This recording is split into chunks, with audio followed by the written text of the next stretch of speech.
Hello everyone, welcome to our channel మన ఇల్లు వంటలు. ఈరోజు మన ఇల్లు వంటలో ఉప్మా రెడీ ఎలా చేయాలో చూద్దాము.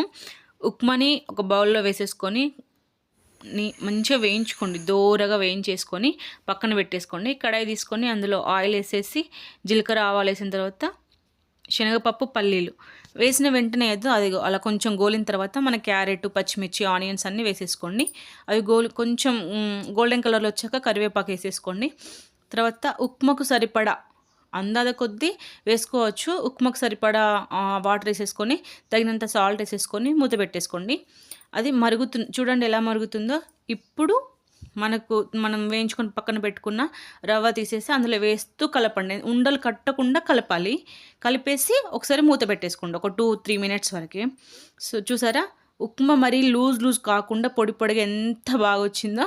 మీరు ఎప్పుడైనా ఇలా ట్రై చేశారా? ఒకసారి ట్రై చేయండి. సబ్స్క్రైబ్ చేసుకోండి.